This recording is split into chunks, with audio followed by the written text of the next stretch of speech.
Hi friend, आपका स्वागत है स्टडी बायोलॉजी विथ अविनाश में, जिसमें हम लोगों ने कल तक सैंडविच मॉडल तक पढ़ लिया था प्लाज्मा मेम्ब्रेन का। और आज हम लोग पढ़ेंगे यूनिट मेम्ब्रेन मॉडल।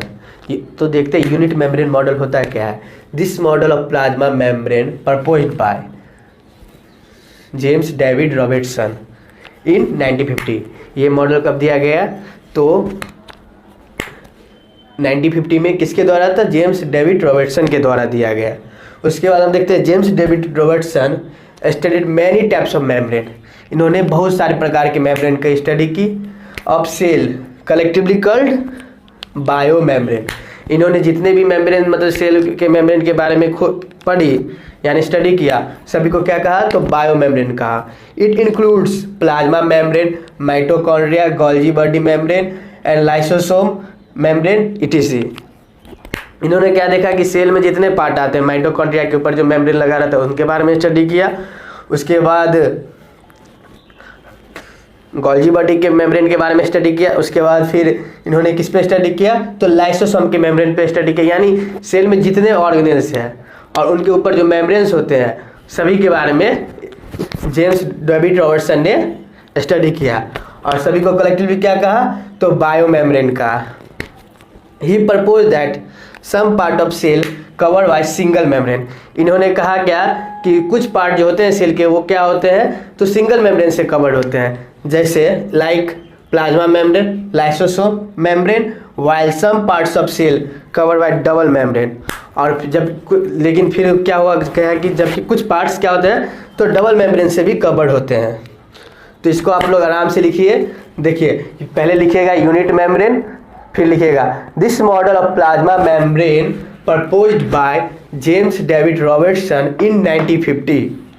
फिर James David Robertson studied many types of cell membrane, cell collectively called bio membrane.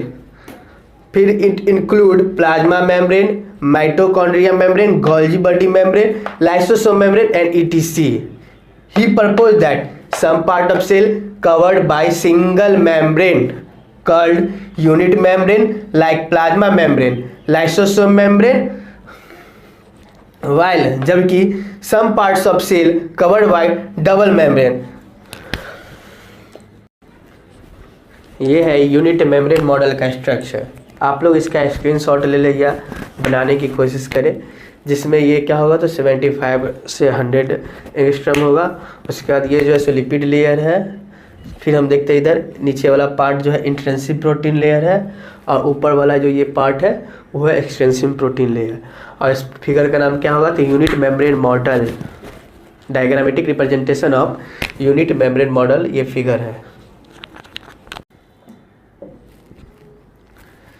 Unit membrane model के बाद हम आते हैं फ्लूइड मोजाइक मॉडल पे। तो देखते हैं फ्लूइड मोजाइक मॉडल होता क्या है। तो this is the most recent model of plasma membrane which proposed by Singer and Nicolson in 1972। ये क्या है तो मतलब मोस्ट रिसेंट मतलब अभी तुरंत कुछ दिन पहले ही बना हुआ ये मॉडल है, जो किनके द्वारा बनाया गया तो सिंगर और निकल्सन के द्वारा बनाया गया। और कब बनाया गया तो 1972 में बनाया गया है। According to this model plasma membrane is composed by iceberg protein in the sea of lipid. मतलब क्या तो प्लाज्मा मेम्ब्रेन किससे बना है तो आइसबर्ग प्रोटीन और सी ऑफ लिपिड, यानी इसमें क्या है कि सी लिपिड का सी है। जस्ट लाइक देखते हैं ना आइसबर्ग क्या होता है, सी में तैरता रहता है। तो जस्ट लाइक ये क्या हो गया प्रोटीन हो गया और नीचे लिपिड हो गया, समुद्र मतलब सागर जो है सो लिपिड हो गया। Major parts of plasma membrane is lipid as folded nature and protein is minor as the floating nature. अभी क्या होता है कि मेजर पार्ट्स क्या है प्लाज्मा मेम्ब्रेन का, तो देखिए मेजर पार्ट्स प्लाज्मा मेम्ब्रेन का क्या होगा तो लिपिड होगा और माइनर पार्ट क्या है तो प्रोटीन है। उसके बाद इन fluid mosaic model fluid represent lipid as the sea. इसमें फ्लूइड मोजाइक मॉडल में फ्लूइड किसको रिप्रेजेंट करता है तो लिपिड को रिप्रेजेंट करता है, जिसे हम एज द सी यानी सी की तरह रिप्रेजेंट करता है। फिर उसके बाद होता है कि and mosaic represent protein as the iceberg, और मोजाइक किस तरह रिप्रेजेंट करता है, तो आइसबर्ग की तरह, यानी बर्फ की तरह, जो मतलब समुद्र में बर्फ तैरता रहता है उस तरीके से दिखाता है। फ्लूइड मोजाइक मॉडल में हम देखते हैं plasma membrane is not solid. Fluid mosaic model में क्या होता है, तो प्लाज्मा मेम्ब्रेन सॉलिड नहीं होता है, but quasi fluid in nature, यानी वो फ्लूइड इन नेचर होता है, मतलब नेचर से फ्लूइड होता है। By the nature of quasi fluid PM has ability to contract, expanded, quick repair और फ्यूज। इस नेचर के कारण क्या होता है, ये तो कॉन्ट्रैक्ट कर सकता है मतलब प्लाज्मा मेम्ब्रेन, उसके बाद एक्सपेंड कर सकता है, क्विक रिपेयर यानी कहीं डैमेज होता है तो तुरंत रिपेयर कर सकता है, उसके बाद फ्यूज कर सकता है। और ये है diagrammatic representation of fluid mosaic model. इसमें क्या है देखिए, तो ये हो गया पेरिफेरल प्रोटीन, इंटीग्रल प्रोटीन, उसके बाद इसको हम कहेंगे क्या, लिपिड लेयर। फिर ये जो मतलब प्रोटीन पे है वो कहलाएगा ग्लाइकोप्रोटीन, और जो लिपिड पे ये रिश्तेदार लाइन है उसे कहेंगे हम ग्लाइकोलिपिड। तो